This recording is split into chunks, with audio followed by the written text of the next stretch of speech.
available on Quarkus. So I do apologize if it comes down to that. I do apologize for not being able to share the live lecture, but this one will definitely be available, and I can tell that it is recording right now. So with that said, let's begin. Let me just pull up the chat.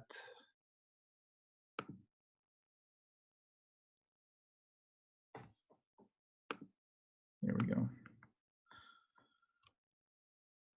All right. So today's lecture concerns knowledge transfer and diffusion of technology, specifically as it applies to the Global South. Now, this is not going to be the most exciting lecture we have. I was being honest with you. But it's a very important topic, and it's one that we don't necessarily think too much about. And it's one that's particularly even more complex when we're talking about technologies and global development. Right. So we talked about how technological progress and innovation are the engines of economic growth in any country. But for technology to take root and for it to actually have that massive impact, it needs to diffuse somehow. This diffusion can happen internally or externally. It could be between companies, or it could be amongst countries. And this process of diffusion, this process of technology leaving one company, one person, going to the next person, to the next person, to the next person, it's very challenging, because technology is a system that can't just be transplanted from place to place. It's a complex set of interacting components, and it very much relies on social dynamics that we don't necessarily understand very well, right? And technologies that are shared between countries can be used for very different purposes. For example, in China, gunpowder was initially used medicinally, and then when it made its way to Europe, it was used for cannons and guns and so on, right? And in some cases, technology transfer requires some adaptation. So when the Japanese tried to apply Dutch steel-making processes, they had to make many modifications to be able to adjust to Japanese coal and iron, to the extent that their steel making process was completely altered, right? But you needed that that seed from the Dutch to get things started, right? And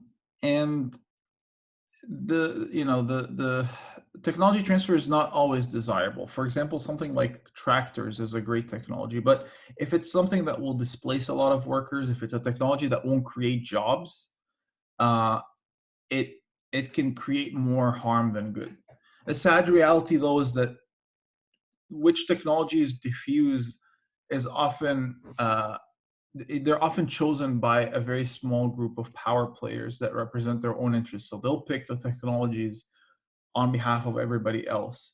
And this is why human-centered design is so important. This is why designing appropriate technologies is so important, because it cuts out those special interests. Okay. All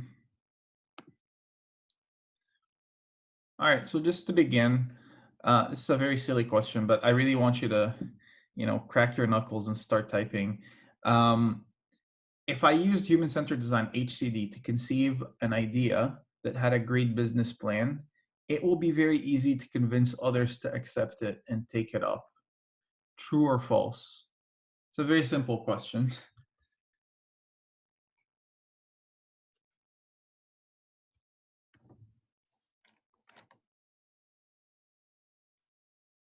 I want to see one more answer.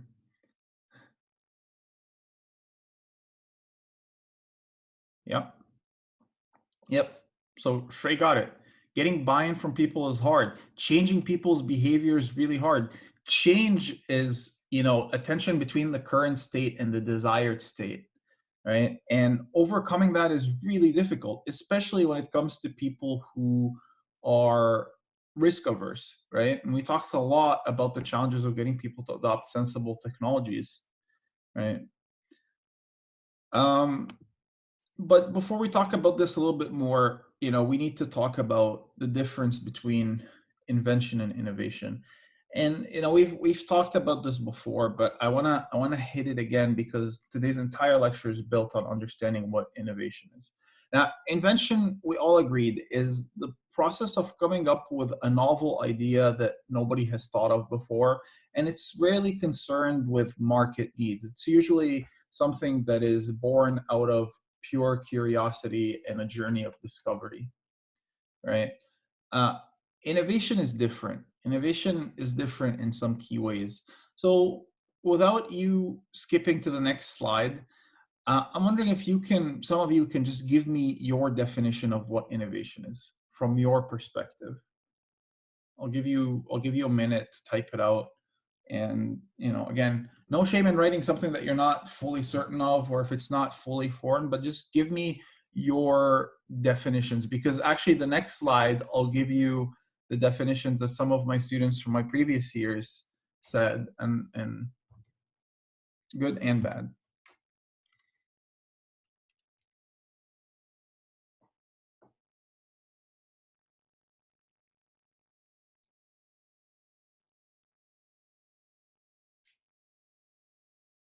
All right, so I got two. Take your time, think about what innovation means, and come up with any kind of definition. And again, it doesn't need to be fully defined.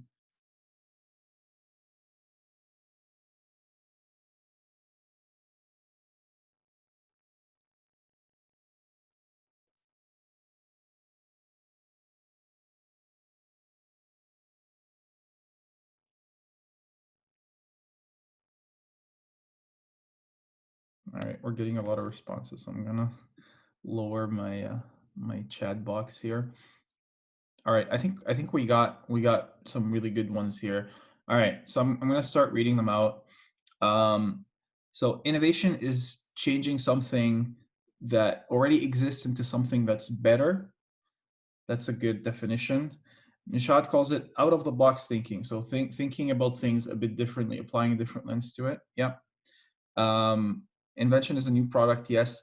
Waging, modifying something which is already available into something better, which is basically what Lisa said. Um, Innovation is iterating on an interesting idea. I'm going to expand a bit on this. So, invention is a novel idea. Innovation is iterating on an existing idea. Yes and no. It's a good point, but we'll talk about that a bit more.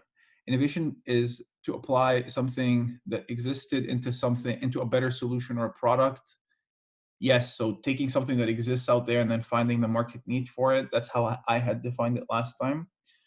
Um, Devising a new process to achieve the same desired outcome in a more efficient manner. Yes. See, you start to see that different people have a very different approach as to what innovation is.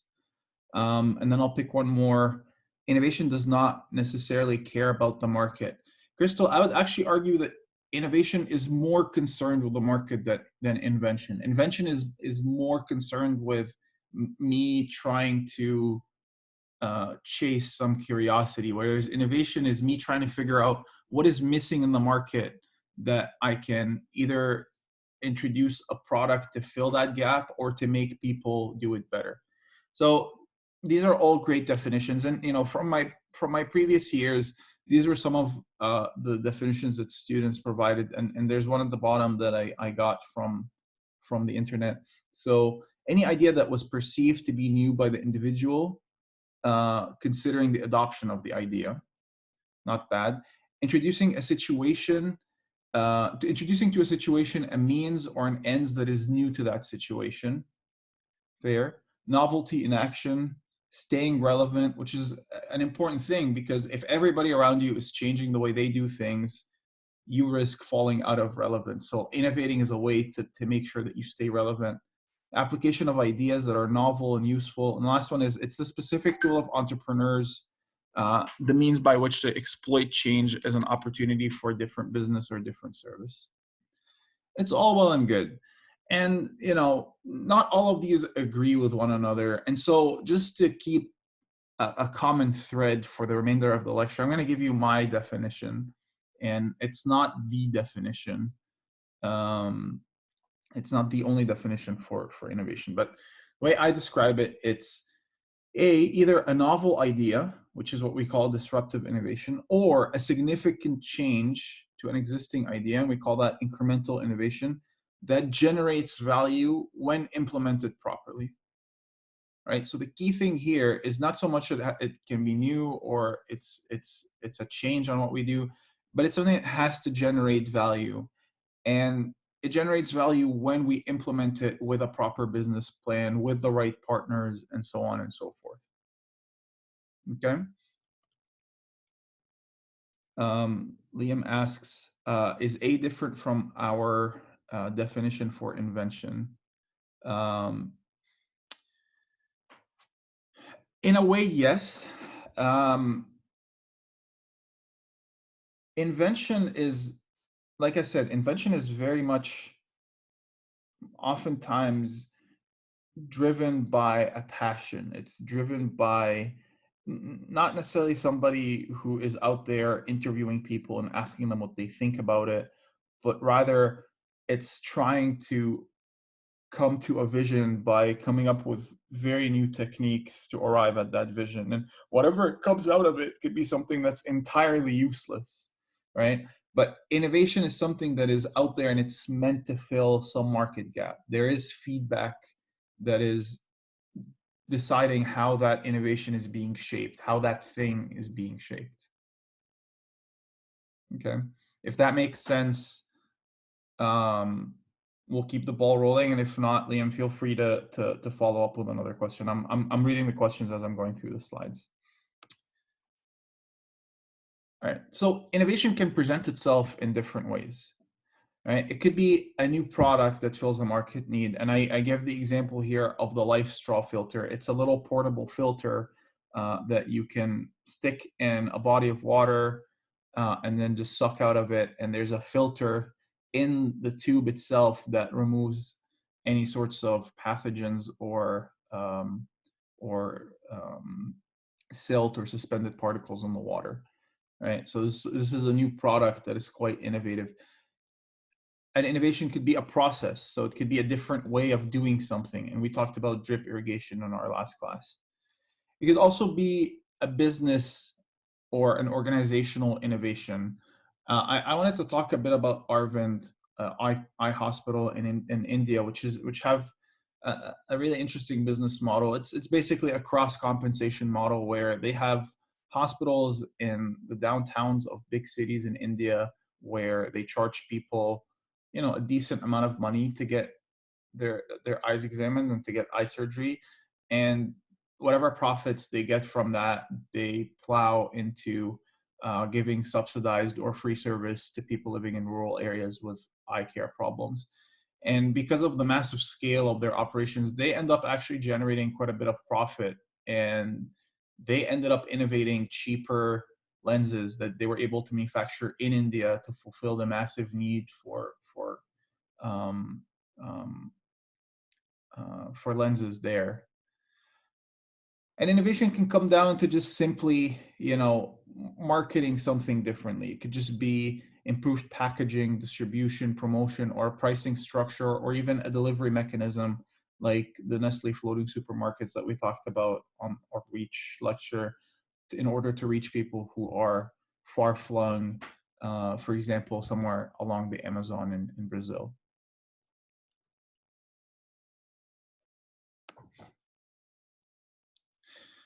All right. Now, there are a number of theories. There's a lot of theories on what drives innovation, how it presents itself, how it reverberates throughout an economy. I'm going to talk about two in particular today. The first one is one that you should already know about, which is Schumpeter's theory of creative destruction. So innovation comes in these waves, right?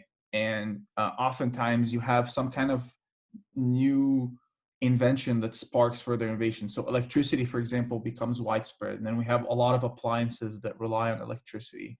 And we have a whole industry that's built on this one thing. Same thing with electronics. Somebody developed the transistor, and that gave rise to a brand new technology that fed more and more innovations.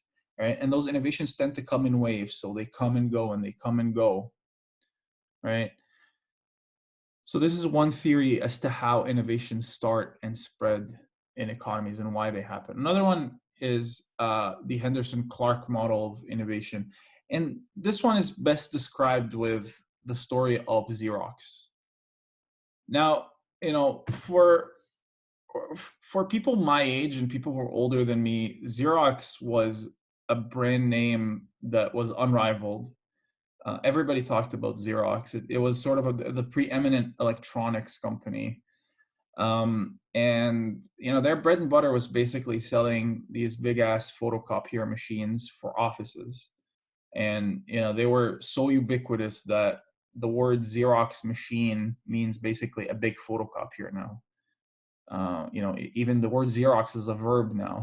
Right? And somebody says, "Hey, can you Xerox this for me?" They mean, you know, can you make a photocopy? Um, Now, in the 1970s, Xerox had a lot of money kind of sloshing around in their bank account. And so they established something called the Palo Alto Research Center, PARC, to develop the technologies of the future. They just hired a bunch of smart people from Stanford and Caltech, and they're like, hey, you know, here's some money, here's a working space, come up with some technologies. And they came up with some incredible things. They designed the very first mouse, and you've probably heard the story of how Steve Jobs stole the idea from a visit to Xerox back in the day, right? They invented xerography, which is the technology of using powders to make very rapid photocopies of documents. They invented LAN, they invented object-oriented programming, right? I don't say invented, innovated, because a lot of these things had some variant beforehand that existed, right? So a lot of these were some breakthrough innovations, really disruptive innovations. But as we know today, Xerox is not, you know, some massive company that is uh, crushing the market with these innovations. They're still the same old company from the 70s that is now hobbled with so many competitors from China and elsewhere. Right. So Henderson and Clark, who are two Harvard business professors, really tried to understand why it is that, in spite of these incredible breakthroughs, that Xerox failed to capitalize on Park's innovations. And this is where they came up with this interesting matrix, this interesting typology for innovation. And basically, what I want you to look at here is on the x-axis describes your level of component knowledge as a company, so or as a person. So if you're far left here on the x-axis, then you don't really understand the components very well. So, you know, if we're thinking about the humble hard disk, for example, you don't really fully understand the spindle and the motor and the magnetic disk. You don't necessarily understand the specifics of those, right? On the other end of it is you having a high impact on your component knowledge, so you understand the specifics, what it's made of, how it spins, what it's made of, and so on. On the y-axis is your architectural knowledge, so understanding how everything comes together, and how all the pieces connect and interconnect, right? So in this case here, understanding how the motor is connected to the spindle, understanding how fatigue affects the spindle, and how you know, how the contact between the spindle and the disc affects the longevity of the disc, and so on. So it's understanding the system as a whole, having a systems level thinking. And then on the low end is the opposite of that. Okay, so depending on your level of knowledge, you're going to come up with different types of innovation. So if you have low component knowledge and low architectural knowledge, probably what you're going to come up with is some incremental innovation. So for example, it could be adding a second disk in order to double the capacity of the hard drive. And I'm talking about magnetic hard drives here. So adding just a second one, right? That doesn't need too much knowledge to come up with an innovation like that. Or it could just be literally, you know, slapping a different packaging on it and calling it something that's better. You know, it could be just a marketing ploy, right? So that's what incremental innovation is. if you have high component knowledge but low architectural knowledge, maybe your knowledge is specifically, on how that spindle works. And actually, that's what happened in the 80s, where they replaced the ferrite tips of those spindles with a thin metal head, and that vastly improved the performance and longevity of hard disks. um, on this side here of high architectural knowledge, low impact knowledge, this is where I understand how everything connects, but not necessarily understand the specifics of each part. And this was exhibited by a miniaturization of those technologies. So taking this massive hard disk and bringing it down smaller and smaller and smaller. So miniaturization is something you can do if you understand the architecture, but not so much the components. And then finally, if you understand the components and the architecture, that's when you come up with a very new radical innovation that changes the game, right? So it could be, uh, relying on your knowledge of this to come up with optical disk drives. Or maybe even you can go a step further and think about flash memory or solid state memory, right? So completely upgrading your technology from what it is to something that's brand new, that there's not much demand for it. And what Henderson and Clark basically said here is that um, Xerox was too concerned with radical innovations, but that's not always what the market is looking for. Sometimes the market is looking for a small incremental or architectural innovation. So, for example, back in the 70s, there was a lot of pent up demand for a little tabletop photocopier that people can have at home so they can make photocopies at home. But Xerox insisted on keeping on focusing their attention on what they do best, which is big machines for corporate and office customers.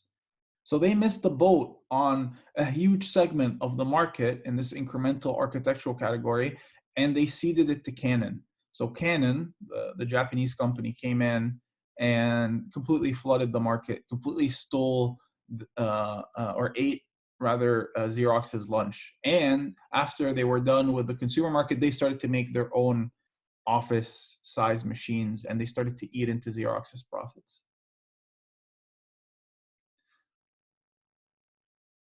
So knowing exactly what the market is asking for, and knowing where you are along, the innovation stages of your technology is very important to understanding where you should focus your innovation.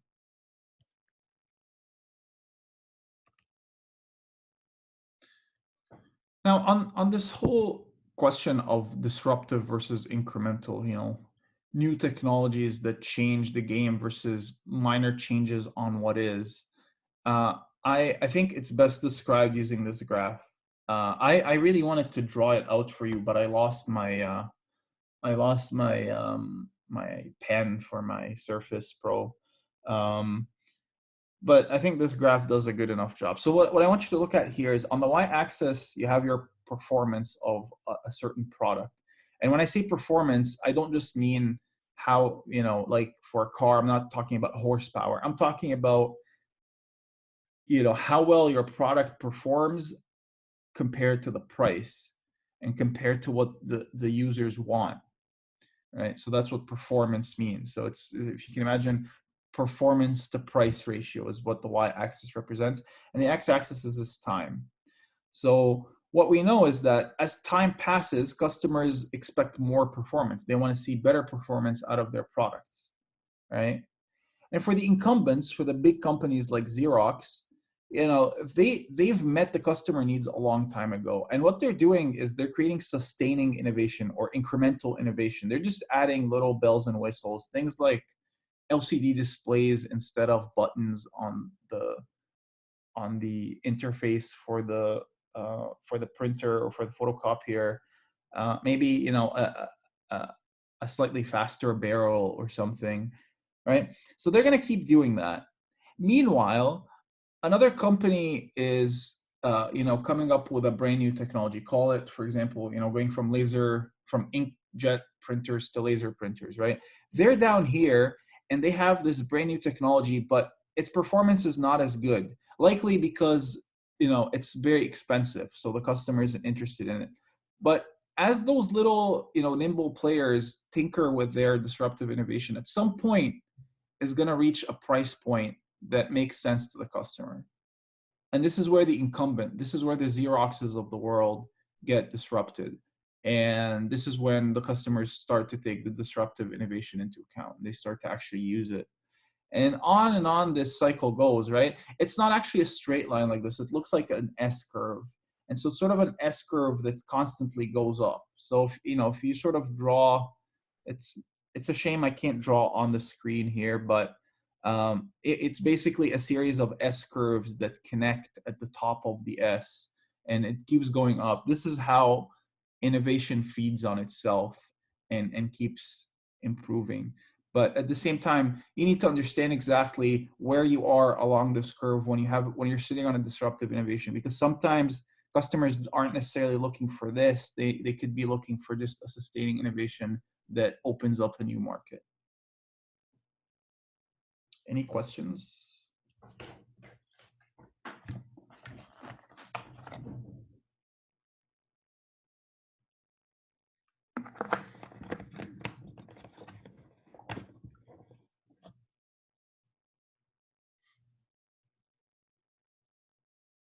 All right, moving on. Now, this may have seemed a little bit unrelated to our course, but understanding what innovation is, understanding how to strategize innovation, it's very important. It's something that typically you get a whole degree on, and I'm trying to squeeze it in just part of a lecture, but I'm just trying to lay the groundwork for what's to come here.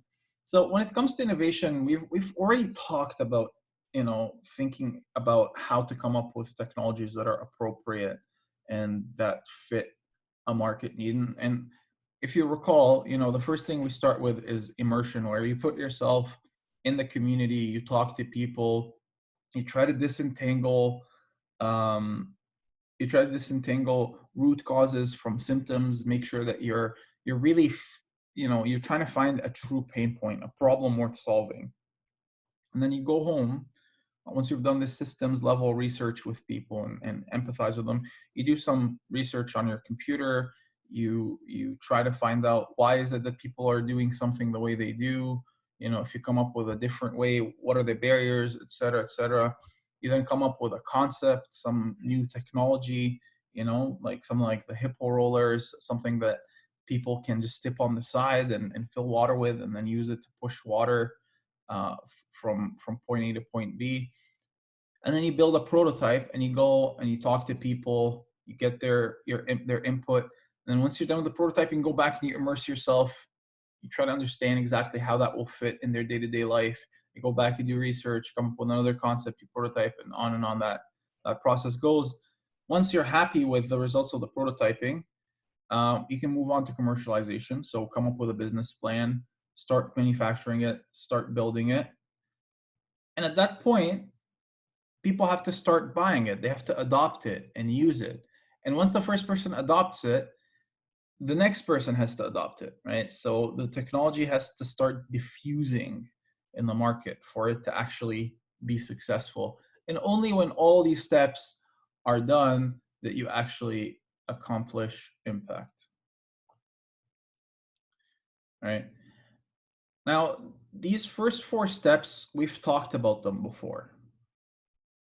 Right? These collectively are the human-centered design process. This is the process that one goes through to come up with a technology that is appropriate and that fills a need and that is built on this systems level thinking of poverty and need in the market. I have a question here. At point 4 on the graph, let me go back here. So at point 4 on the graph, the blue line is still at a higher performance ratio than the green. Why does the blue company lose customers to the green? It's a very good question. So at this point here, the product is performing very well, right? And it's at a higher level than the green line, than the disruptive innovation. So why did the customers leave this and go here?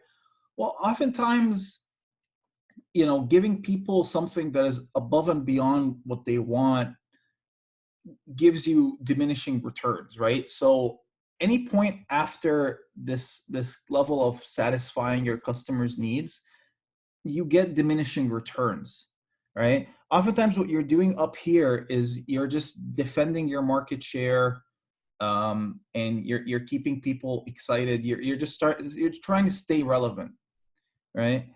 But when a new technology comes around that might not do as well, that might be expensive, but offers something that is different and that may offer people an opportunity to do something they couldn't do before, they'll do it, even though it's probably much more expensive and therefore slightly lower on the performance graph, if that makes sense. Johan Fan asks on this chart here, he asks, what does immersion mean? So immersion is basically what Yu Chen talked about. It's the process of inserting yourself in a community and walking a mile in people's shoes, really trying to understand, how the community functions, what people do right now, what is missing, what is lacking, talking to people. So rather than decide from the outside what a solution should be, having people work with you in the community on trying to identify what the problem is and possibly even work collaboratively, co-create, if you will, a solution. So really having your feet in the community and living there for a while um, and getting their input as much as possible. And again, that's not necessarily to come to a solution, but just to disentangle the problem and really understand where the pain points are. Because sometimes, people who are living in a situation where they're doing something in a way that's not efficient, it's not obvious to them. You don't know what you don't know. So, and sometimes, like when I come and tell you, hey, what's wrong with you? It's always very hard. I mean, think about doctors, right? Doctors have to deal with very vague descriptions of what's wrong with their patients. So they often have to do a bunch of tests and inspections and so on. And you know, so think of immersion as sort of the example of diagnosing a problem the same way the doctor does. And when a doctor does tests, that's what he's doing. He's immersing himself in your problem and trying to understand what's wrong.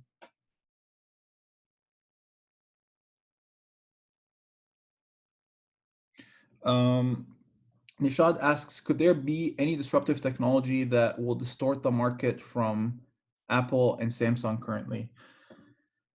Oof. Possibly. I mean, massive companies have come and gone before. And, I think about the example of IBM that a lot of people didn't think could ever lose market share. Um, they were just such a massive mainstay of Americana and the American economy, and they very rapidly got disrupted when uh, during the massive miniaturization um, process in the 1990s. So IBM did the same thing like Xerox. They focused on designing big ass mainframes for big companies, and it was only after Microsoft came along and they designed an OS that could be used by desktops that people can use at home. And then, small companies like Compaq and HP started to enter the fray, and they started to experiment with machines that people can use at home, computer machines people can use at home. That is when IBM really lost its grip. So sometimes those innovations come in places that you just don't expect. Nobody ever expected that people would have computers at home, but a number of breakthroughs at the time sort of presented an innovation opportunity, and then bam, you had the disruptive innovation of the PC, of the personal computer, and then IBM was caught completely off guard. Last question, I just want to make sure I'm moving along. Colin asks, so I hear that Xerox lacking disruptive innovation that just meets customer requirements is what caused their downfall. They are innovating at levels much higher than customer demands. So Xerox's problem was partly that, I'm going to go back. So Xerox's problem was that in their main market segment, which was their big photocopying machines, they were focusing on exactly what you said, is just constant incremental innovation, and their machines were great, but there was pent up demand for those small personal tabletop machines that were down here, right? That other companies like Canon, like HP, and other companies were working on. Their other problem is that they were working on disruptive innovations, right? They were working on these great things, but these things were so far ahead of their time, and they didn't stick with them. They didn't realize that when you come up with, you know, when you come up with Ethernet LAN, you still need to keep working on justifying its existence, right? Quite frankly, when they invented it, it was well ahead of its time. It was well ahead of the time when the internet was used widely by people, and they just abandoned it. They designed it, they put it in literally a museum. You can go visit the Xerox Museum in California, and they didn't stick with it. When you're trying to innovate so far ahead of your time, uh, if you don't have the right ingredients, then things just won't work out. So, had they stuck with trying to increment on those and supported industries or in other innovations that could make these more widely usable, they could have actually transferred those into a massive revenue stream, right? But because, during that time they got overtaken by Canon, they started to panic right around this time, and that's right around the time when they closed up Park and their disruptive innovation engine stopped. All right. So, going back to this chart here, so this is where we are right now. We've talked about human-centered design. We talked about the need for business models. We talked about how to reach those who are hard to reach. We talked about cross-subsidization and all those delivery models. But none of this is a substitute for, driving people to adopt your new technology and have it diffuse and have it achieve the impact that you want it to achieve. So this is what we're going to talk about today, the whole idea of diffusion. And it really is not, it's not much different than, epidemics. You're all paying attention to what's going on right now with the virus, and you've probably seen those epidemic curves. Honestly, the spread of technology is not too different than the spread of a virus or a bacterium. So the father of diffusion theory is a man called Everett Rogers, who looks like Kenny Rogers. He looks very much like Kenny Rogers, but it's not Kenny Rogers. He's actually a sociologist, and he really is a pioneer in this area. And again, when a technology is introduced to market, there's two steps that Rogers defined that need to happen. The first step is adoption. Adoption is the very simple sort of micro process, the first step, and it consists of the steps that an individual goes through before deciding whether or not to accept an innovation. So if I give you a brand new box, a brand new thing, you're going to go through a number of steps before you decide whether or not this is worth your time.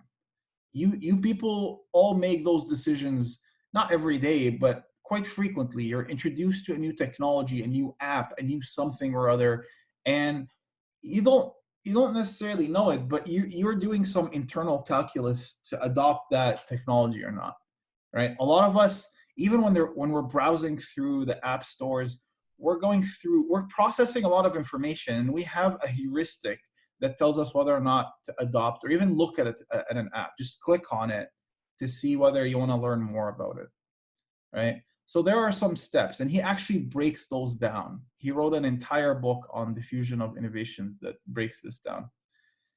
Now, once a technology has been adopted by a person, it needs to diffuse. And diffusion is described as the macro process by which an innovation is communicated among adopters through certain channels over time among members of a social system. I don't like reading straight from slides, but this is the definition, and it's very important to read it word by word. And the thing to take away from this is that diffusion requires 5 things. It requires obviously an innovation, which we just defined. It requires adopters. Adopters are sort of the minimal unit of diffusion, right? This is the absolute minimum unit that you need for diffusion. And it could be an individual, it could be an organization, it could be an entire country, right?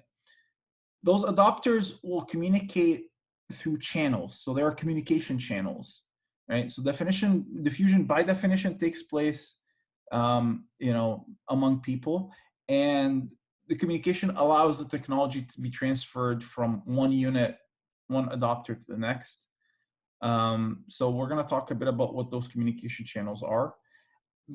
This communication has to happen over time. So time plays a big factor in diffusion. It can be very frustrating to watch a really great technology taking a very long time to take hold. And different types of technologies take a different amount of time.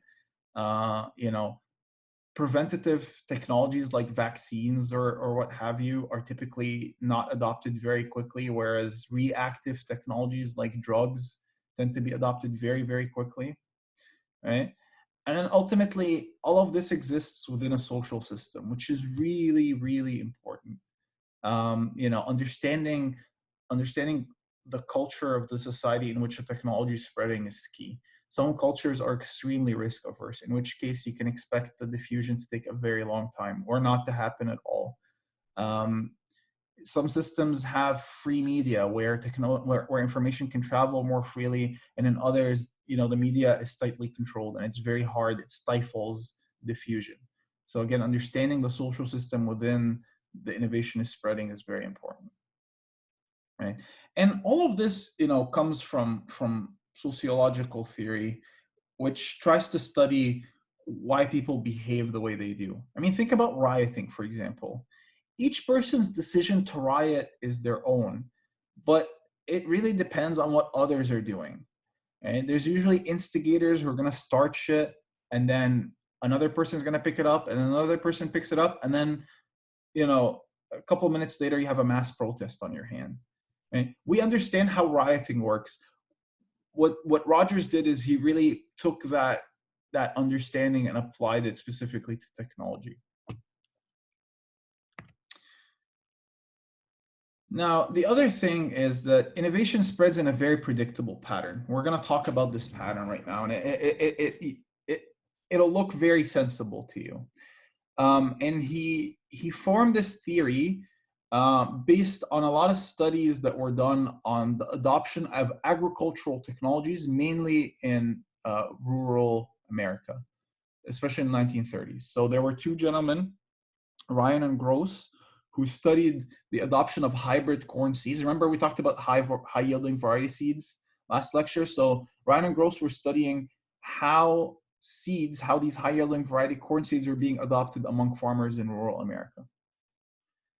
This is what they found.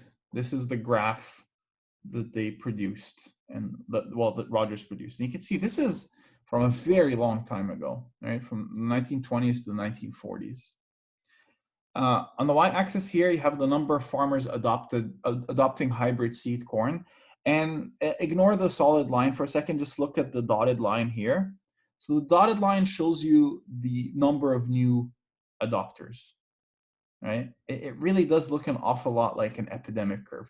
So in the beginning, you have very few people. You have one person who adopts it, who actually buys hybrid seed corns in the first year.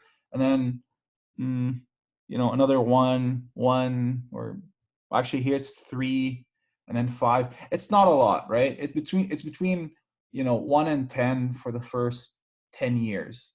And then something happens around 1933, the number almost triples, and then it increases a bit further and further and further. So there's many new adopters. And by 1937, you have 61 people who are buying hybrid seed corn. And then the new numbers sort of decline. And by 1941, you have your last 4 people who adopt your hybrid seed corn, right? So there's a bit of lag going on here. And one could argue that this lag is partly because of the Great Depression. But even technologies that haven't been studied during this time period show the same pattern. And then the cumulative graph, looks exactly like you would expect, right? Because this is a bell curve. The cumulative graph is slow to begin, then it very rapidly increases, and then it levels off at the end. This is what diffusion almost always looks like. It rarely looks any differently. This is how technologies usually diffuse. And we call this the S curve of technological adoption, right? So you have a market share from 0 to 100%.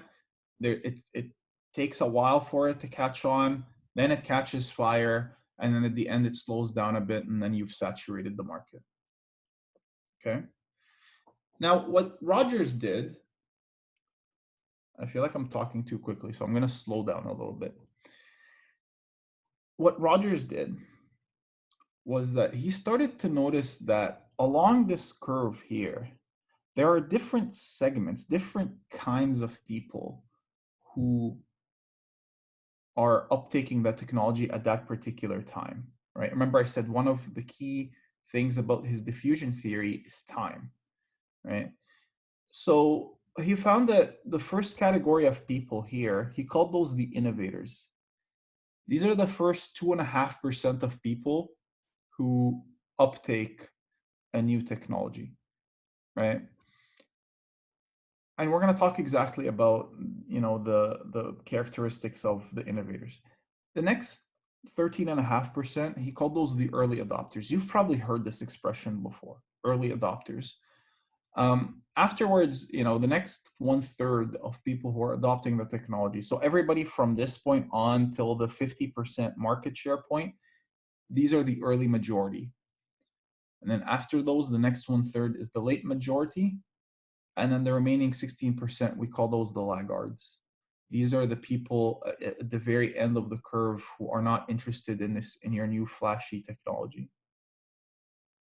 Okay. So this is what the curve looks like.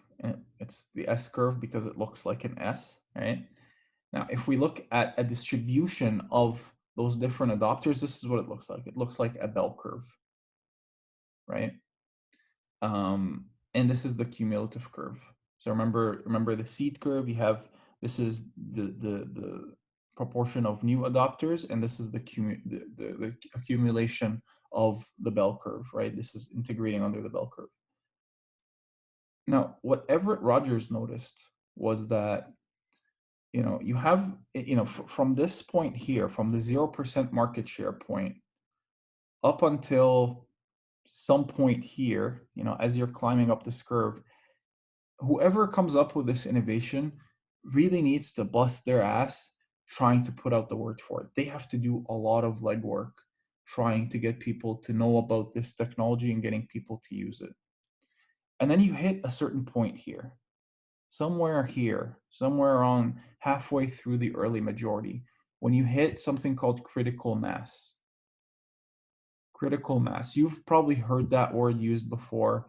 We use it quite frequently in our day-to-day vocabulary, but it has an actual meaning in diffusion theory. It started with diffusion theory. Critical mass is the point beyond which a technology becomes, or an innovation becomes, self-sustaining. That means that you don't, as an inventor or as a marketer, you don't need to tell people about it. It's gotten to the point where people are telling other people about it, and they're uptaking it, and you're just rapidly growing your market share. Any advertising or marketing that happens past the critical mass is often just to defend market share from competition, right? Everybody knows what Coca-Cola is. I don't need an ad to tell me what Coca-Cola is. Everybody knows what a car is, but car companies and Coca-Cola and Pepsi will always advertise just to defend their market share. But the diffusion of information about things like Coca-Cola and cars has passed critical mass. There's always a point, and it's very hard to tell when you've passed critical mass because the change just happens very quickly. It's along the steepest part of the curve. Okay, and this is a funny comic that you can look at a little bit closer when you're looking at the slides. But it's a comic that describes in funny terms the how technologies evolve and diffuse, right? So the technology starting up here, it's like stumbling a bit. I'm going to talk about this chasm thing. The chasm is a very interesting phenomenon in diffusion, right?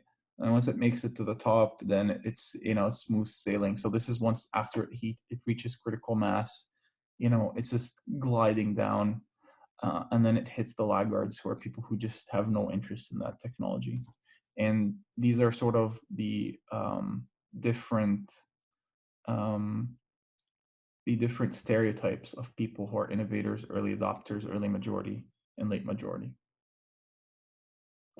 Any questions? I'm gonna give you guys a minute to think it through.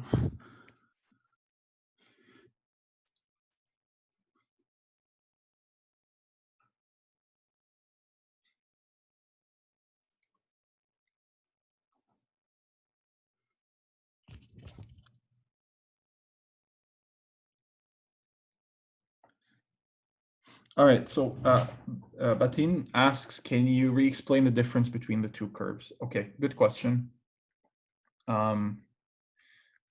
It's kind of tricky to explain it here, so I think it's best explained here.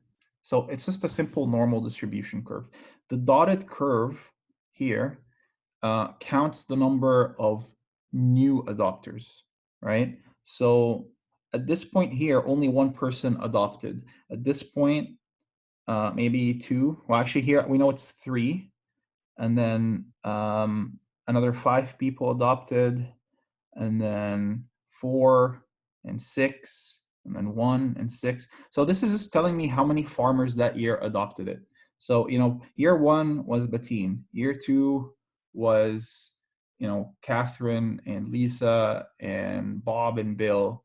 And then, so each dot here represents a certain number of people who adopted this technology, right? The black line represents the accumulation of those people, right? So this point here is going to be the same number as whatever is on the dotted line. But then the next point, basically, you take the number of people who were here and add that to the number of people here, and you get 4.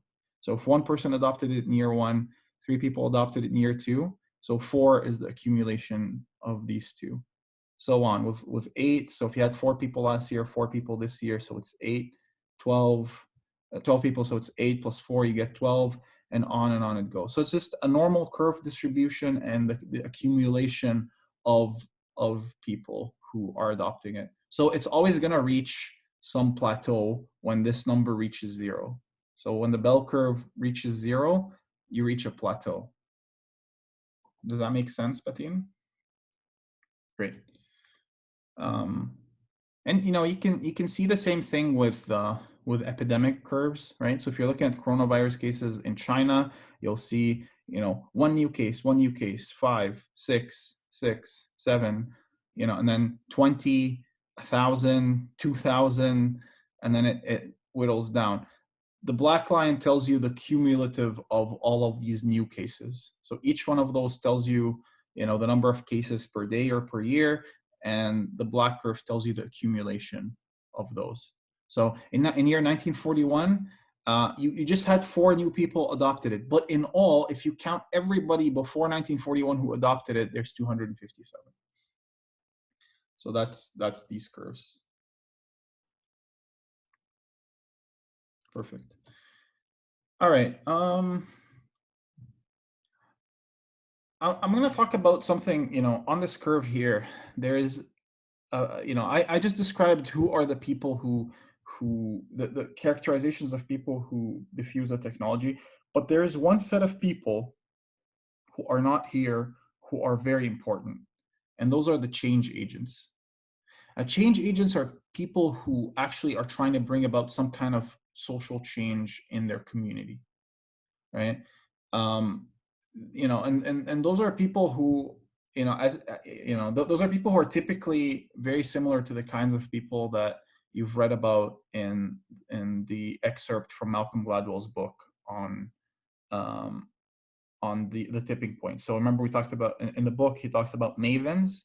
He talks about, so mavens are people who accumulate knowledge. He talks about connectors, which are people who are well connected and and accumulate connections and try to communicate information between people. And then he talks about salesmen, people who are able to persuade, right? Change agents are typically people who combine all three of those traits. They accumulate information, they talk to people, they're charismatic, and they can persuade people. They are the link point between you as an innovator, as the person who came up with the idea, and the first segment, the innovators here, right? So, a good example would be, remember I talked about agricultural extension agents.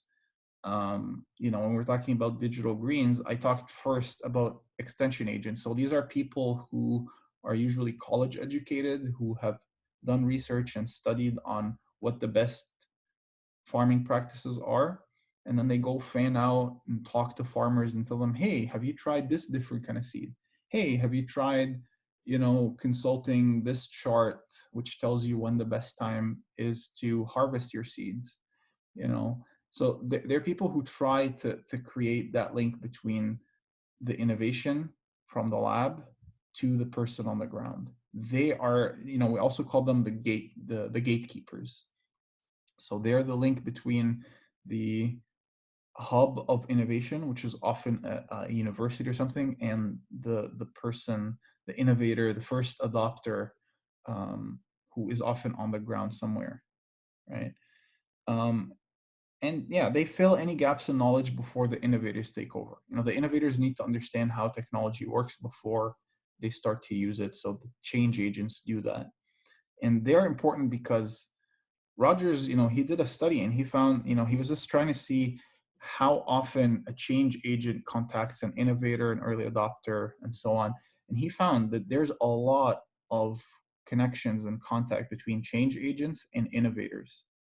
So they are a very crucial part of the innovation process that doesn't get a fair representation on the innovation, the diffusion curve.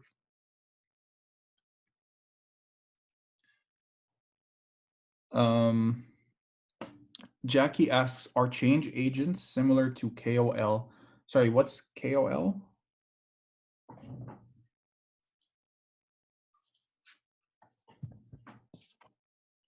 Key opinion leader. Okay, that's a very good question. They're not. Opinion leaders come a little bit later. Yes. I think they are more like salesmen who convince others to buy the product. Yeah, it's tricky. Okay, I'm going to talk about opinion leaders in a couple of slides. They're kind of opinion leaders, but not really. They're people who are not necessarily consumers of the product, right? Like everybody along the curve is a consumer, is somebody who uses the innovation because it fills a need.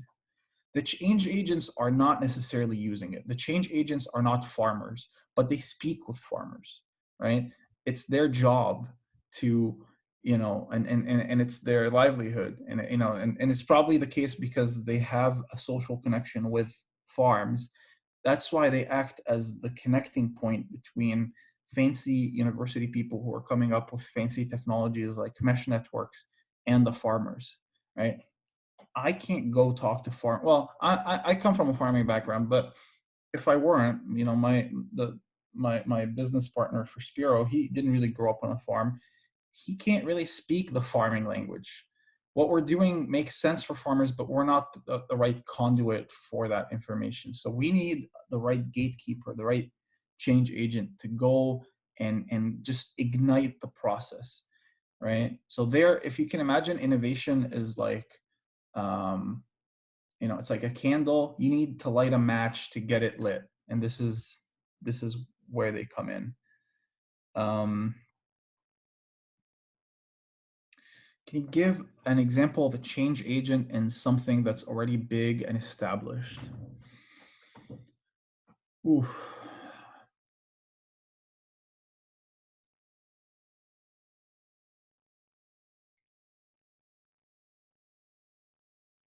that's a good question, Nishad. I'm drawing a bit of a blank. I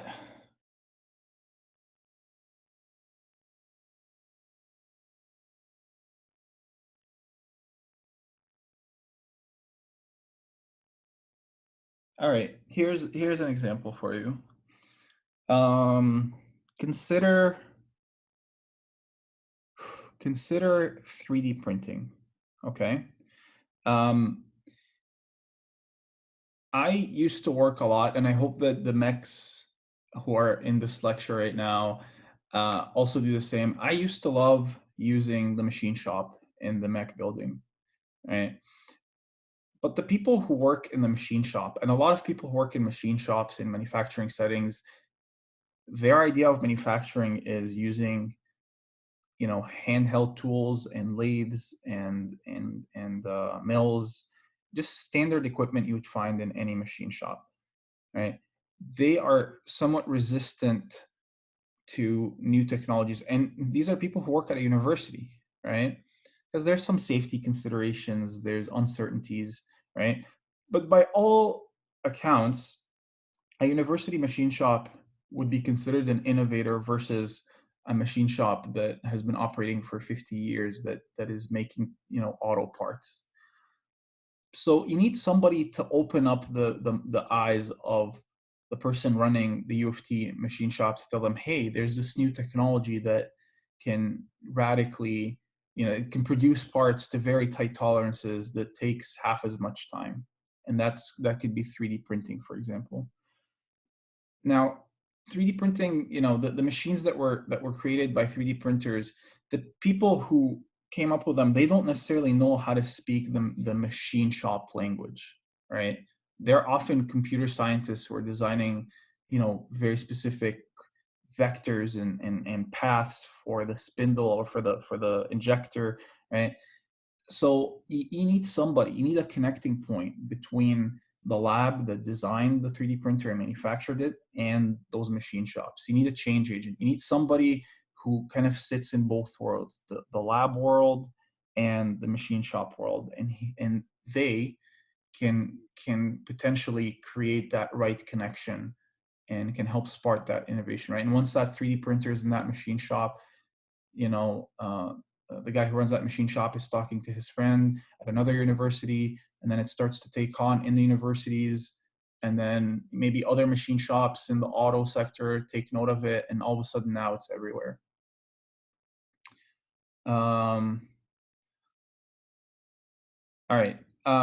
What are key opinion leaders? I'm going to talk about key opinion leaders. So that sort of just gives you an idea of what a change agent is. Somebody who really can speak two languages, who can understand the language of the inventor or the language of the inventor and the first step in the innovation ladder, who's the innovator. Liam asks, okay, so Liam is confused about the key opinion leader. I think that we haven't talked about opinion leaders. I think Jackie has some extra knowledge here that she's sharing with the class, which I appreciate.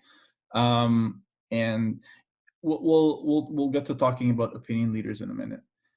Why don't we take a 5 minute break, a 5 minute stretch break, and then we can come back at 121, 122, and we'll talk a little bit about the stereotypes, the how do we describe innovators, early adopters, and so on.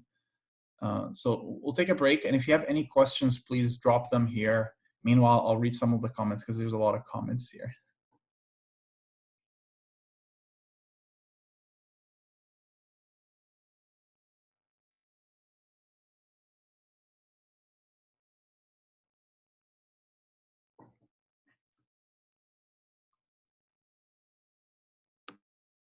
I'm gonna mute myself, but I'm reading your questions if you have any.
Yeah, Maryland, it's I don't know. For me, it gets claustrophobic. I live in a first floor of a house, and I have the whole floor to myself, which is nice. But um, it's nice to be able to lie down. But honestly, after a while, it starts to drive you crazy. I have a friend whose fiance uh, very likely has um, very likely caught the COVID-19 virus because she exhibited fever and coughing and body aches, and yeah, they've been isolating for a while now. So it's been 6 days for her. She's almost over it. She's feeling much better. Her fever has come down, but he hasn't picked it up yet. So she's gonna have to stay another 14 days until he sheds whatever, because the virus can actually, you can be a carrier and have no symptoms. I think there was a study that came out recently, 18% of people show no symptoms at all. So he's a very responsible person. He's a teacher, so he's staying at home for like a good month, and he's already going nuts. um so, everybody's happy with the idea of working from home, but after a while, it'll start to it'll start to drive you crazy. I personally go out for runs, just go out running for an hour or so down to the lake and back. And oh, you have a friend that's staying at home for 2 months.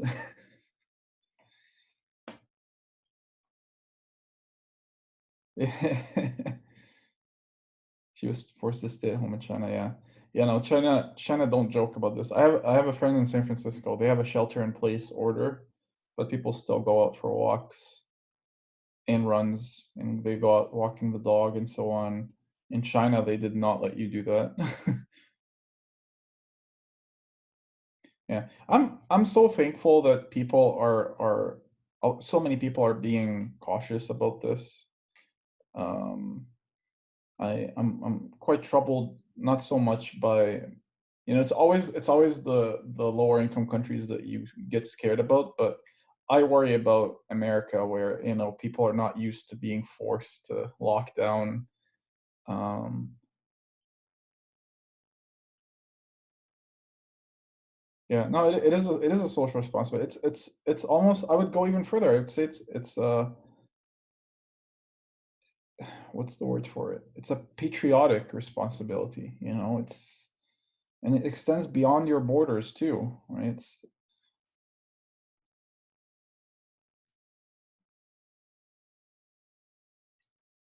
Yeah, absolutely. So Benefiting, a lot of people are hanging out with friends and talking to people, reading, exercising. Um, Indeed,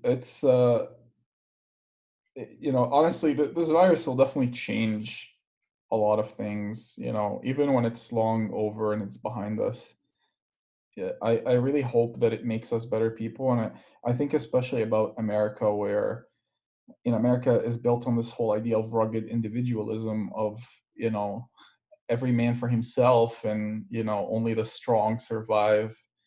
I really hope they realize that this selfish way of thinking is not the way forward. That to hold the society together, we need to care about one another, and we need to watch out for one another. We should check in with each other, and be mindful of the fact that most of the people, the young people, almost all of them are going to survive this, even if it breaks out in a really bad way here in Toronto.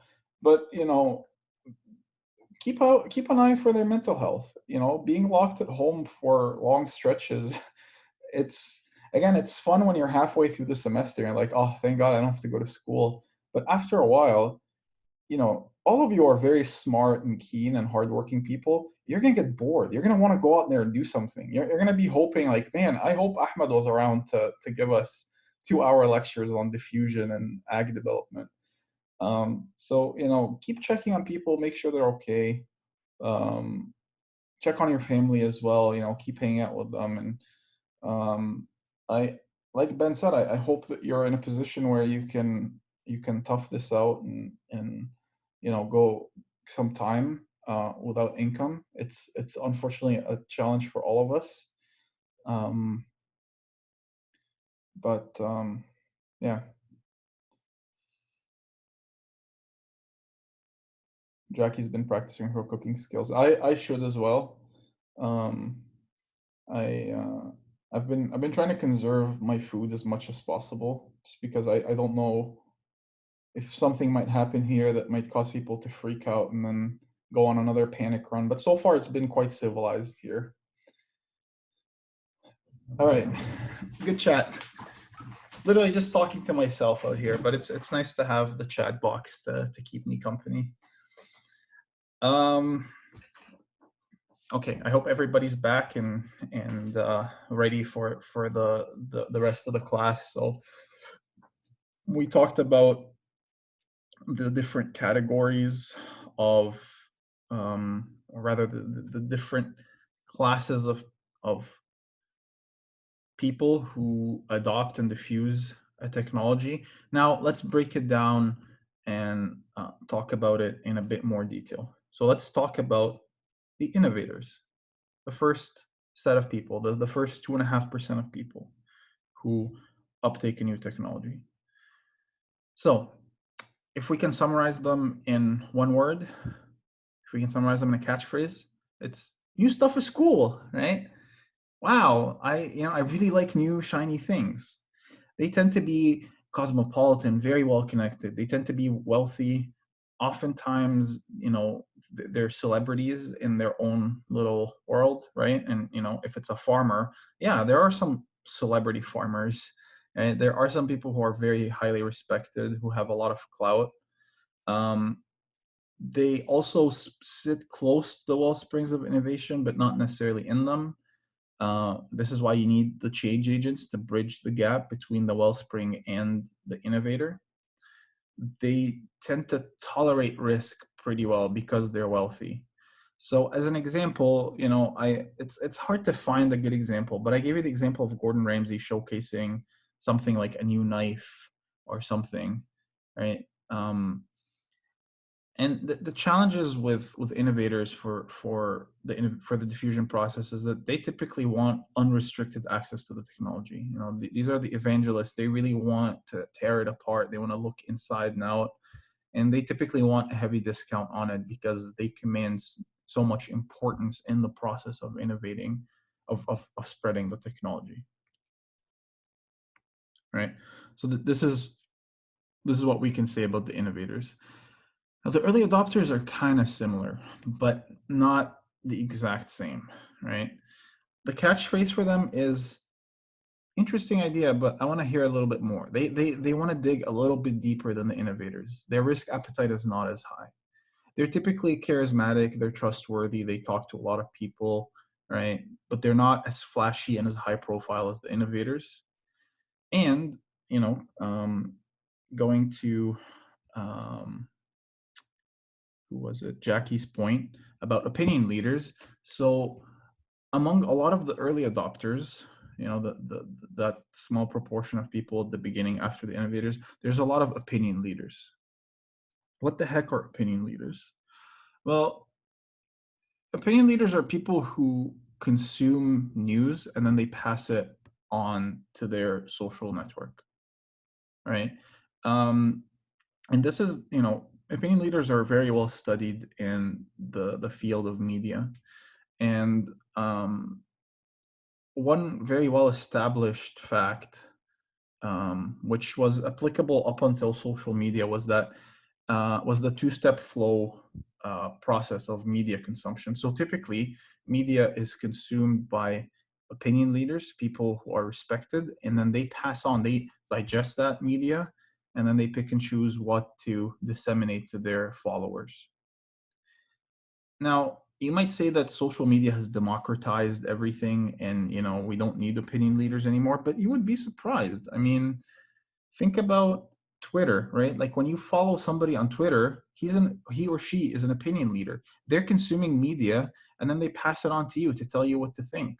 They consume media telling you, for example, um, I had an example in my mind, but it escapes me right now. Um, They can consume, for example, media on climate change and technologies to help people prepare for climate change. Um, and they're going to digest it. And if they're the type to not believe in climate change, they're going to discard any of those technologies. They're not going to pass it on to you. But if they do care about it, then they're going to pass it on to you, and they can help drive the diffusion of any potential technologies affiliated with resiliency to climate change. Right. So that's what an opinion leader is a middle ground person between the media and followers, right? And I like, as an example of something you can relate to. Well, I don't know if you can relate to it, but I grew up in Egypt, and in Egypt, a lot of people would hang out in tea shops, and I mean a lot, right? Where people would drink tea, play games like backgammon, and they would smoke shisha. And in every big tea shop, there's always a person who is quite well respected there. Everybody knows their name. Everybody goes and shakes their hand, and this is somebody who people defer to. Uh, that person is an opinion leader, right?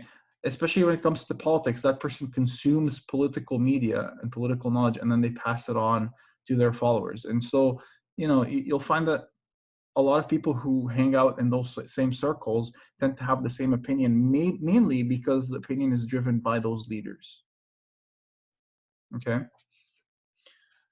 Um, Now, the early adopters are typically a bit picky with which technology to adopt, right? So they're inundated with a lot of new ideas. So they're a bit choosy. They're of high socioeconomic status. As an example of an early adopter, consider all the early Kickstarter backers, right?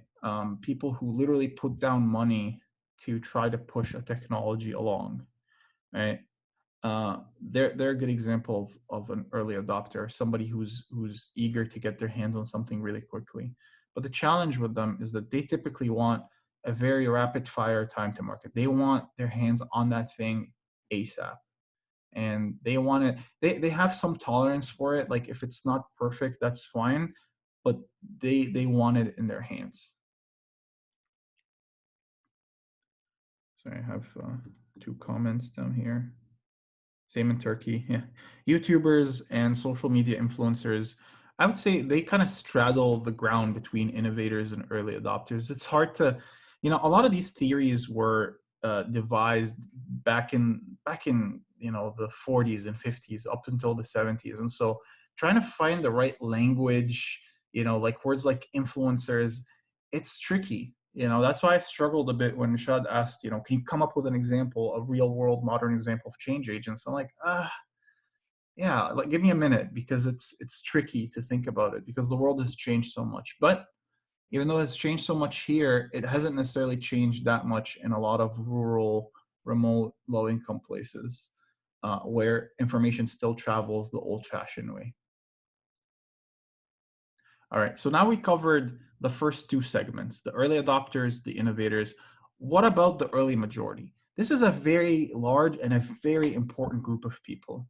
This is where the critical mass happens, remember. So we need to understand what they're like. So if we are to minimize them to catchphrase, the question they often ask is, what do other people think? They seek validation before they buy anything or before they adopt anything. Right? They're not too rich, but they're not poor. They're average in terms of social status and social income, and in terms of income. And because they're so large, they legitimize the innovation. So once they enter the picture, and once they're starting to adopt the technology, because of their large number, it starts to seem legit, and it really starts to feed on itself. Give me a second. I just need to connect my battery to my charger. So they legitimize innovation due to their number. And as I said, they do bring about critical mass, but they're typically a bit slow in adopting the innovation. They really have a lot of questions, and they're not looking for something that has bugs. They're not looking for something that they have to go into special settings to make it work. They want something that's ready to go, right?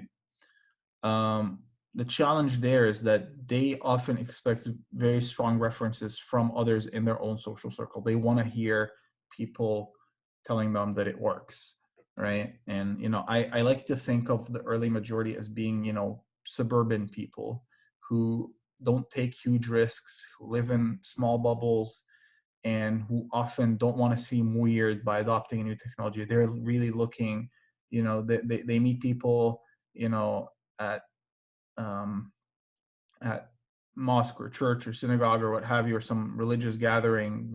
They see them at gatherings, at social events. They talk a lot amongst each other, and they seek strong references for a new technology before they take it on.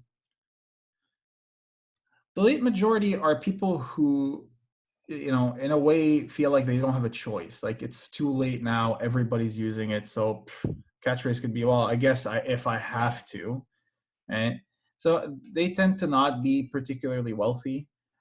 They adopt technologies just to keep up with changes because everybody's using Slack, for example. So I guess I now have to buy a smartphone and get a data plan for it.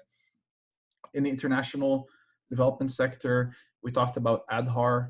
Um, you know, Aadhaar was adopted by a lot of people mainly because they had to. They didn't have a choice. The government made it very difficult for them to book flights and tickets and so on without having the ID. They tend to be risk averse, like the farmers we talked about. So getting through to them can be pretty tricky. And so coming up with innovative ideas to get them to overcome their risk or extending credit to them is important. They're also price averse. They expect low cost, and they expect the thing to be easily maintainable. The challenge with them is that they really need it to be fully kind of assembled, and they are completely intolerant of any complexities. And it's usually at this stage where competitors are coming in. So it's at this stage that you're trying to cover your ass and making sure that you're protecting your market share. So oftentimes, you want to slice through the late majority segment before a competitor comes in and tries to sell the fact that they produce something that is not as complex. I'm going to read some of the comments here. So Verilyn asks, do most early adopters try the new technology for fame and money, like YouTubers, while the innovators are trying new technology purely for their own interest? Verilyn, most of these people are adopting the technology because they want to use it. They have a stake in that thing, and they have a need for it. So some of them have sort of a side gig going on. And again, the idea of YouTubers earning ad money is such a bizarre thing to work into this theory. But for the most part, for the most part, they're advertising things and they're diffusing things that they need in their day-to-day life. And there are some shady people who will sell anything, who will advertise anything. But it becomes weird, right? Because essentially a YouTuber who's making money off of advertisements is no different than a billboard. So they're not really part of the diffusion cycle. But there are ones that really truly use the thing. It's a YouTuber that advertises a phone, and then you see them holding it in every episode. That's a good example of an early adopter or an innovator. Adele says that I learned about key opinion leaders in the context of FDA regulatory approval for biomedical services. Their key opinion leaders are people like professors, doctors, so they weren't so much consumers of media, but their opinion could be used to justify business decisions. So, and Jackie follows up that they're usually reputable and have expert knowledge in one specific field. Yes, and in that sense, it becomes tricky because the way I'm defining it seems to clash with what Adele is saying. What I'm saying is that opinion leaders are different than change agents, whereas what Adele's describing is basically what I said about change agents. These, we're diving into deep social science territory where terminology is really fluid. So what I tell you will not necessarily fully match what other professors or other fields may be teaching you about those things. But the key thing here is that regardless of the terminology, these are the broad strokes of what a change agent is. As somebody who's reputable, somebody uh, who people trust, whose judgment people trust, and so on. And opinion leaders, the way I described it, it's still very much applicable to what we're talking about here. It's people who in the realm of diffusion are people who consume media, who consume advertise it, and then distill it down and pass it on to people in their immediate social circle. Yeah. So that covers late majority. Finally, the laggards. So the laggards, if we can condense them to a catchphrase, it's, get off my lawn. These are typically people who are averse to change. In fact, they might be hostile to any kind of change agents. They don't want to hear about new things. They're skeptical of technology. And the one benefit of having laggards is that they push back against too much market hype, right? So they're the ones that often are vindicated when something turns out to be overrated or something turns out to be less than what it was advertised. And unfortunately, they tend to be older, rural, not as well connected. And a challenge in the process is that they're not really a customer, and if they are particularly loud, they can hold back early adoption from taking off. All right. Do we have any questions about diffusion? I'm glad that a lot of you seem to have some of this knowledge ahead of time, because so much of this is quite common sense, and wrapping it into a lecture that's just 2 hours long it's a bit tricky. I mean, I used to talk a lot more about diffusion, but it took up too much time from what the essence of the course was. But it's important to have a bit of a background on these things, and how you synthesize it. It really it's up to you, how you synthesize this understanding of diffusion. And there's a lot more research to do on it. So if you feel like this is something that you want to learn more about, I highly encourage you to dig deeper into it.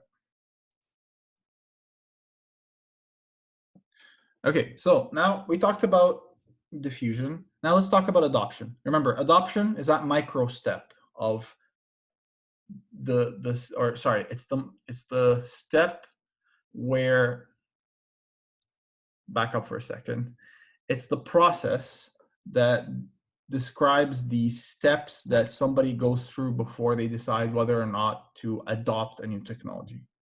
Okay, so I like to do these with examples. Let's take the example of the Kickstart treadle pump. We talked about treadle pumps, right, last time.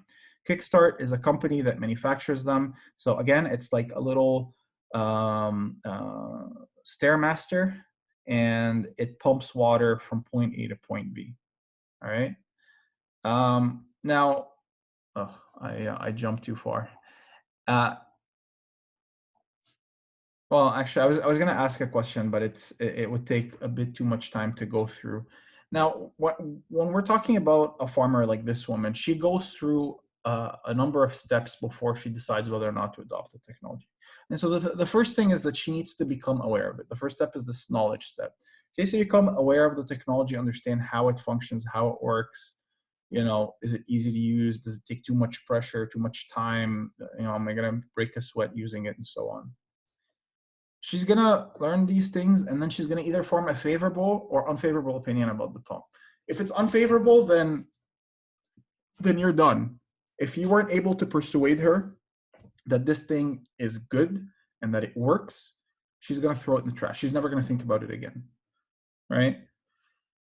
And so this step is quite crucial. This persuasion step is quite crucial. The next step is she's going to decide, right? She might have a favorable opinion, but she might decide to abandon it because it's not the right product for the right time, or it costs too much, or could be a bunch of reasons. She's worried about it being stolen, right? So, here she's going to go through a number of steps, and oftentimes we make our decisions without knowing exactly why. But you really have to dig into understanding. There's always a reason why people come to a decision whether or not to like something but abandon it, right?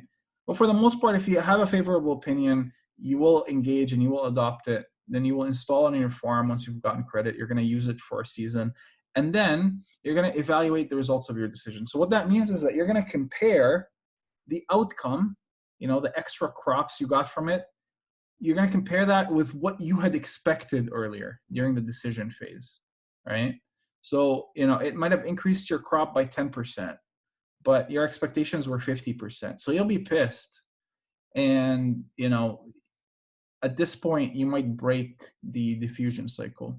But if you do like it, and if it gives proper results, then you will pass it on to the next person who passes on to the next person, and then you push along the technology along that diffusion. So this is how adoption and diffusion, this is where they connect. Okay, so this persuasion step, again, I'm going back, this persuasion step is really important, right? And and understanding how people get persuaded, and understanding how they make the decision on whether or not they like something, requires a bit of digging. And let's open this up to class. So let's say let's say you're a farmer and I come to your town and I try to sell you one of these straddle pumps here. Don't go to the next slide. Just what questions would you ask yourself or ask me as the person trying to sell it to you before adopting the straddle pump? Assuming that right now you're just relying on dugout channels to irrigate your pond or to irrigate your farm, or just rain. I'll give you like 2 minutes and I'll trace your responses.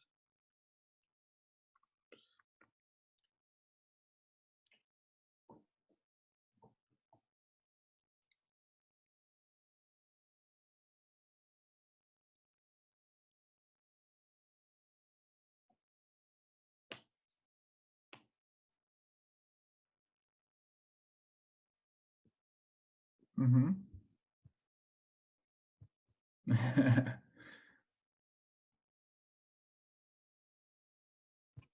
I don't even know why I teach this course. You guys seem to have the answers already.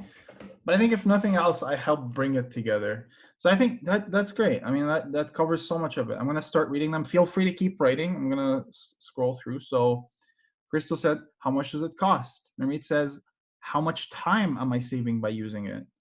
Van is talking about efficiency. How much water can it pump, and how much work would I need to do? How much would it cost, and how long would it last? Yes, exactly. These types of questions. Liam asks, "How much do I have enough calories to use the straddle pump?" See, I like that we're going back to earlier things in the lecture. Crystal says, "If it's broken, how do I repair it?" Yes. Does it have warranty? Um, Patrick says, is it worth it to adopt this pump? Um, Zitang says, is there somebody I know that has used it and it proved to be valuable? Yes. How long is the payback period? That's a very good question, right? So if I pay for it now, will it pay back for itself in a year, in 10 years? Is it never going to pay back for itself? Does it last a long time? Fail? Are people going to judge me? Exactly. This anytime you adopt a new technology, you're wondering about, am I going to look weird using it? Yeah, it looks weird, right? Like, look at it. Right? It looks out of place. And to us, we look at it and we're like, oh, it's just like a Stairmaster. Now people in farms don't know what the hell Stairmasters are. Like, it's just seeing somebody use something like this, it's something that some people might feel self-conscious about. And you may be wondering, like, what are people who are living in poverty why are they having to worry about being self-conscious? They are just like you, right? So they worry about this. I still remember when I bought my very first pair of wireless earphones. I use them all the time. You guys see me wearing them all the time. And I like talking to people on the phone. I don't like texting. And when I talk to people, I have to pick up my phone and shove it next to my ear. I knew that I had the feature to basically speak hands-free to people, but I never did it because I felt weird.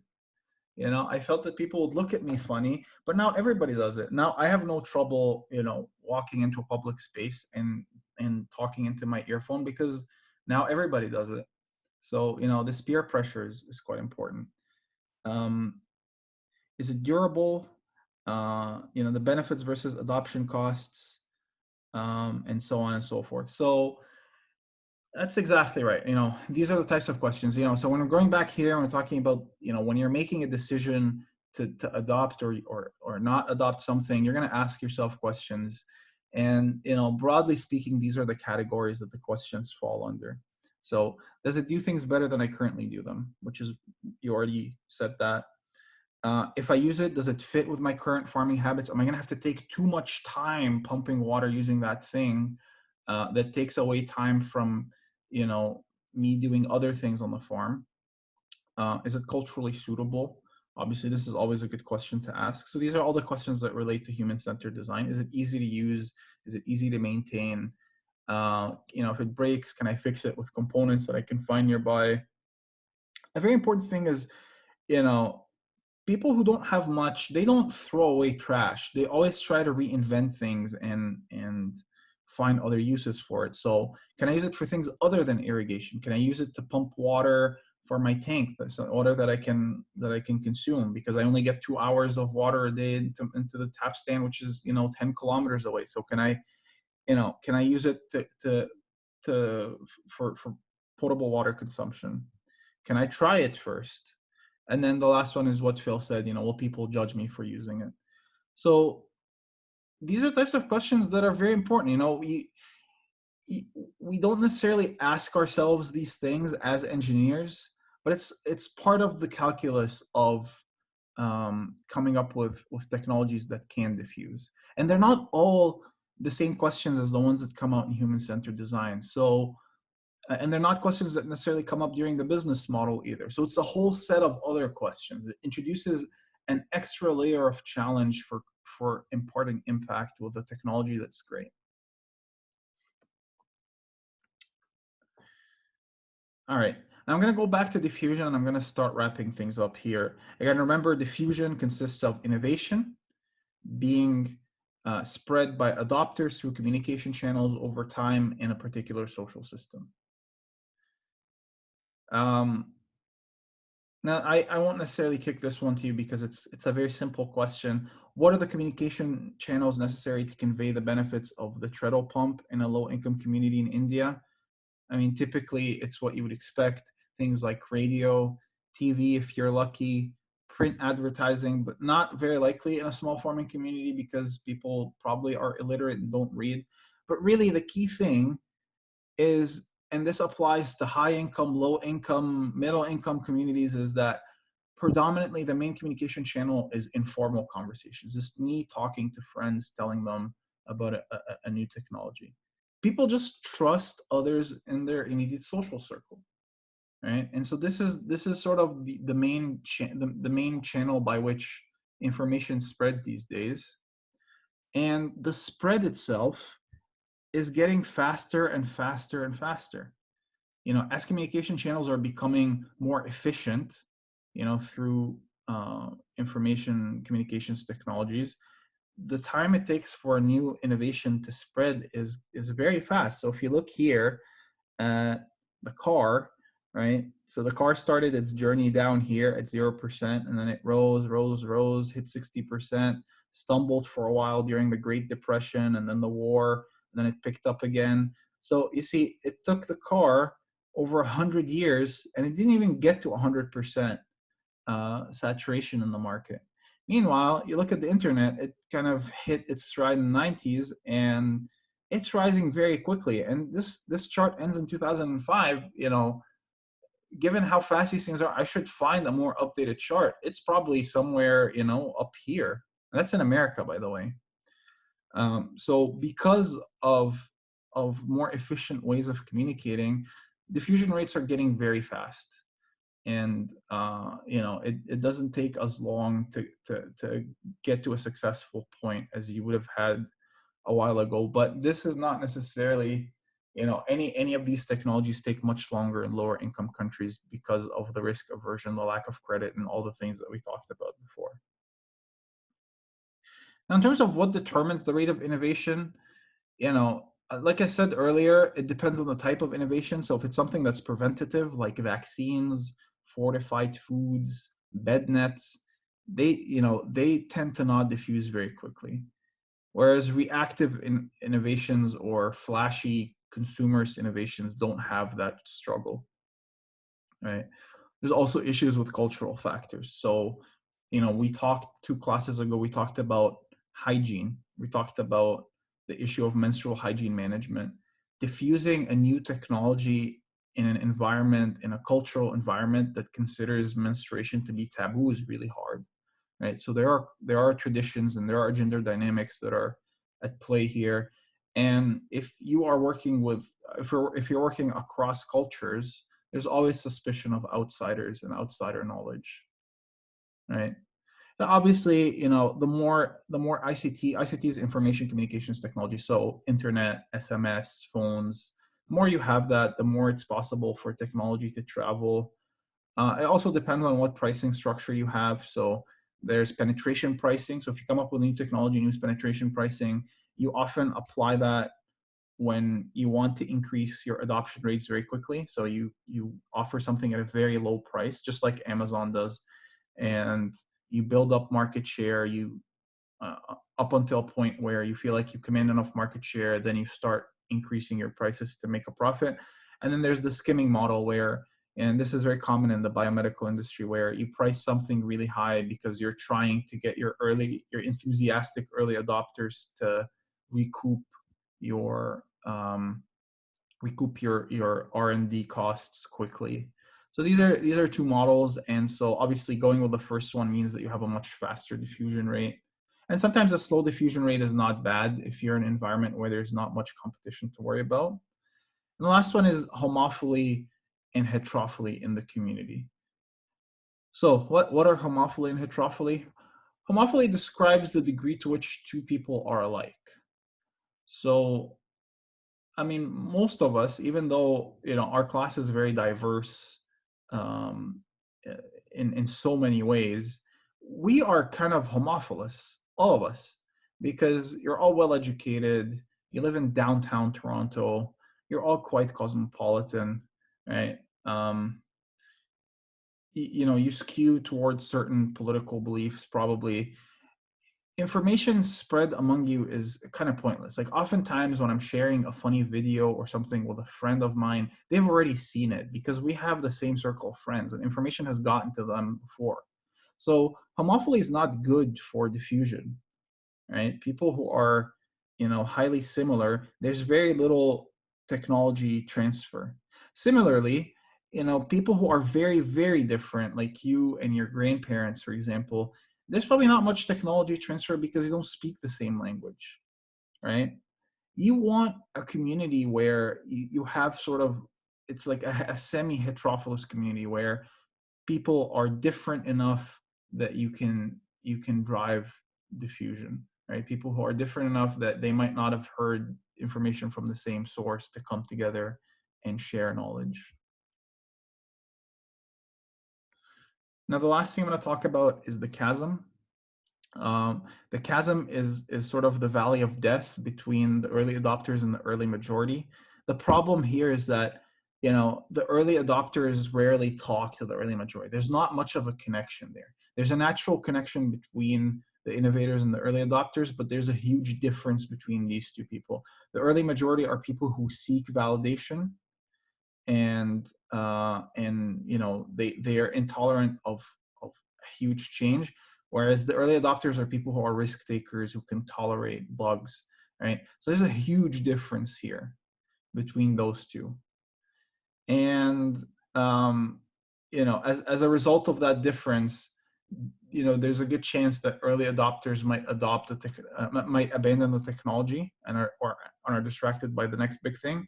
And the early majority, because they aren't seeing references for it from within their social circle, they will abandon it themselves, right? So how do you help cross the chasm?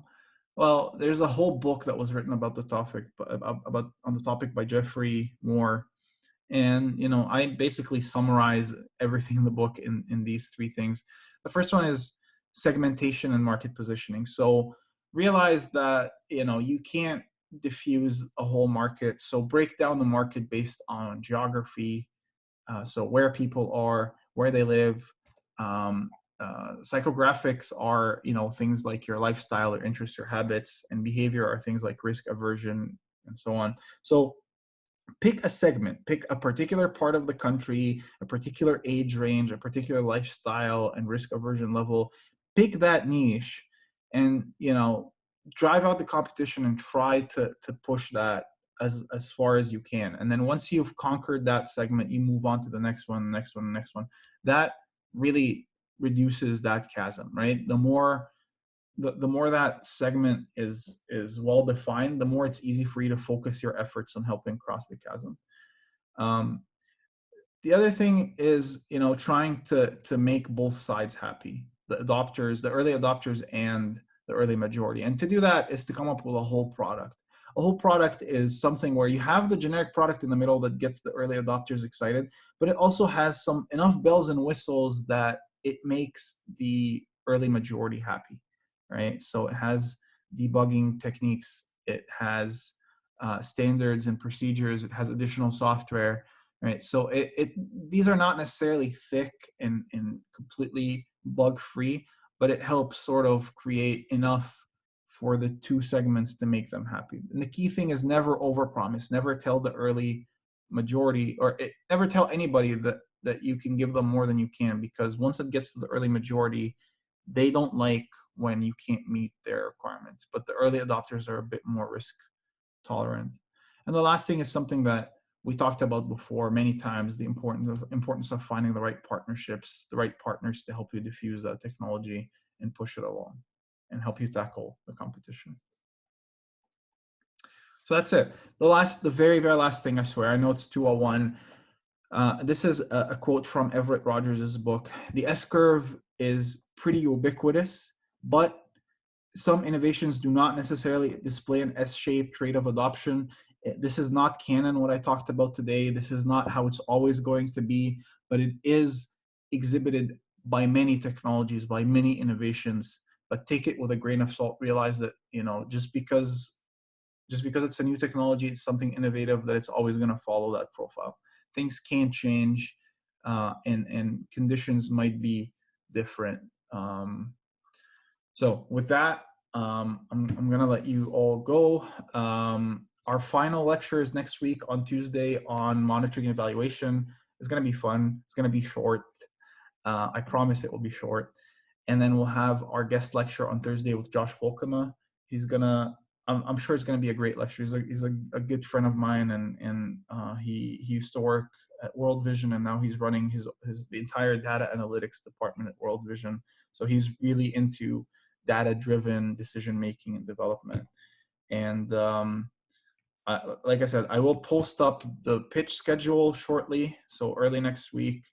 I also usually like to take a picture with the class, but I guess I can't do it this time. So I'm going to post up an announcement. This is completely voluntary, but I think one way we could do this is if any of you would be willing to share a selfie or a picture of yourself with me, and I can put it in a little collage, it'd be great, because I always like to have, photo memories of the classes, but we'll cross that bridge later. So with that, I'm going to stick around for a couple of minutes on the stream, on the lecture, the Zoom. And if you have any questions, feel free to toss them at me. But for those of you who need to head out, thank you so much for joining me, and we'll meet again on Tuesday. Stay safe.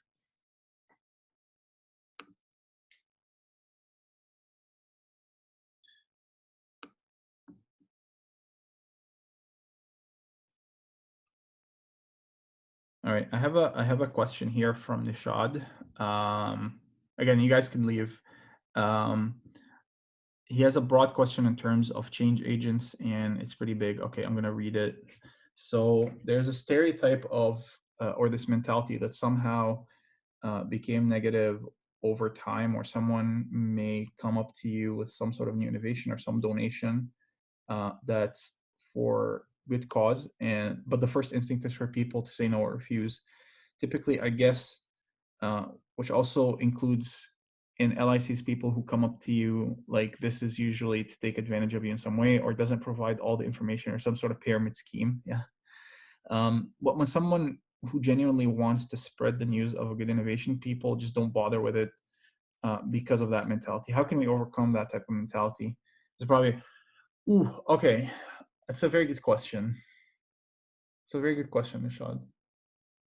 And it's something that I sometimes catch myself doing, because I like to talk to people a lot about my mesh network and remote sensing.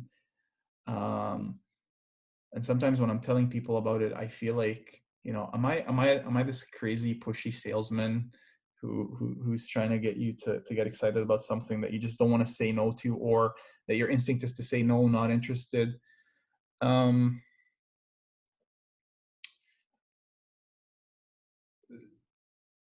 so I go back to the whole thing about mind, heart, and will. Well, first of all, realize something, that if you come up with something really earth shattering, um, you and your customer is not necessarily somebody that's in the same universe as you, somebody who was culturally disparate, doesn't speak the same language, and so on. You can't communicate that to them. I mean, everybody has good reasons for saying no, and I'm kind of fumbling the answer here, but I think about, like, when I keep getting phone calls, these days when I get a phone call, I'm often 99% sure it's some bullshit. It's like a a telemarketer or a scam caller. I don't pick up 99% of them. And for those that I pick up, I am already super suspicious, right? Because I don't know who it is that's calling me. But if that call comes from somebody I know, if it rings and I see somebody's name, my guard is much lower than it would be if the number was not known. So when you're out there trying to spread a new idea, uh, you just can't cold call people. You just can't show up and tell them, "Hey, check out this fancy new tech." They're gonna do exactly what you said. They're gonna think that you're there to scam them, um, or that you're there to make a quick buck off of them. They don't trust you, and why should they? Right? Um, Especially in the realm of global development, not only do people get scammed, they're sold on things that just don't work. Remember, I talked about how the research timelines are so squeezed, so people are in such a hurry to just, use the grant money to push to shit out a product and get it in people's hands quickly. So there's a lot of distrust out there. So it's very hard to go out there and sell something yourself, especially when it comes to what we do in development. You really need that right partner, that partner with the heart, mind, and skill, that holy trinity, somebody who understands it, somebody who can be a good steward, be a good change agent, right? Somebody who can go out there and talk about your technology as if you're the one selling it. But the difference between you and them is that they live in that community, they speak that language, and they can be much more persuasive than you can. So yeah, it's all about, yeah, like, it sounds all like common sense, but you'd be surprised how many people decide to take the challenge on themselves, and I'm gonna put the word out for it. It just never works. So there are people already who are trying to do great good out there and social good. Use them. They want to hear what you have to say. So before, ideally when you're working on the design process, you're dealing with the farmers on the ground, and ideally, you've talked to a partner before you went to them. uh, but when it comes to diffusion, you should not be out there selling that thing unless you've established that level of trust. Because otherwise, they can be rude and say, "No, I don't want to talk to you," and they hang up on you immediately. Or they can say, "Yeah, it's a good idea. Let me think about it." And then you never hear back from them again because that trust doesn't exist. Yeah, good question. Any other questions?